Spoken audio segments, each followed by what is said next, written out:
Sunday రోజు ఎప్పుడైనా సరే త్వరగా పని చేసేసుకోవాలని అనుకుంటా. కాకపోతే అదే రోజు లేట్‌గా లేసి లేట్‌గా చేస్తా ఏదైనా సరే. టిఫిన్ లేట్‌గానే చేస్తా.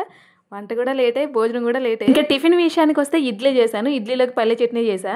ఇంకా ఈ ఆయిల్ విషయానికొస్తే క్షణం తీరిక లేదు, దమ్ముడి ఆదా లేదంటారు కదా పెద్దవాళ్ళు. ఆ విషయం గుర్తొస్తది నన్ను చూస్తే. నేను ఎప్పుడైనా సరే ఎక్కువగా మిషన్ పెట్టాను అనుకోండి, తెల్లారి కొంచెం ఒళ్ళంతా వేడిగానే అనిపిస్తది. నేను అస్తమానం మిషన్ పెట్టేశాను. బ్లౌజులుంటే కుట్టాను. ఇంకా ఒళ్ళంతా వేడిగా ఉందని చెప్పి ఇలా ఆయిల్ అప్లై చేసుకుంటున్నా. అరికాళ్ళకి ఆయిల్ అప్లై చేసుకుంటే కొంచెం బాడీ అనేది కూల్ అవుతుంది.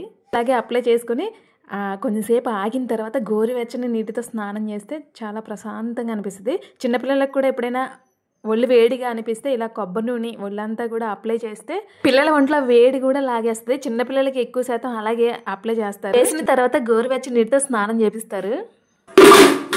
ఇడ్లీ వేసిన తర్వాత గిన్నెల సంగతి చెప్పాల్సిన అవసరం లేదు, ఎక్కువే పడతాయి కదా. ఆల్రెడీ మార్నింగ్ ఒకసారి తోమేశాను. మళ్ళీ ఇడ్లీ తిన్నాక ఇడ్లీ వేసినవన్నీ కూడా తోమేస్తున్నా. గిన్నెలన్నీ తోమిన తర్వాత కొంచెం కాఫీ పెట్టుకుంటున్నా. కాఫీ కూడా అస్తమానం తాగను. కొంచెం ఒంట్లో బాగాలేదు అనుకుంటేనే తాగుతాను. అది కూడా కొంచెం. కాఫీ అస్తమానం తాగం కాబట్టి మా ఇంట్లో ఎవరైనా సరే 2 రూపీస్ ప్యాకెట్లు ఉంటాయి కదా, అవే తెప్పించుకుంటా ఎప్పుడైనా తాగాలి అంటే. ఇంకా పెద్ద డబ్బాలు అయితే అసలే తెప్పించను. ఇంత కష్టపడి మిషన్ కుడతాను, అసలు ఆ డబ్బులు ఎటు ఖర్చు అయిపోతాయో కూడా తెలియదు. ఖర్చు ఏమో పనసపండు అంతా, ఆదాయం ఏమో ఆవగింజంతా. ఏం చేస్తాం, తప్పదు. వీడియో నచ్చితే కాస్త సబ్స్క్రైబ్ చేసుకోండి.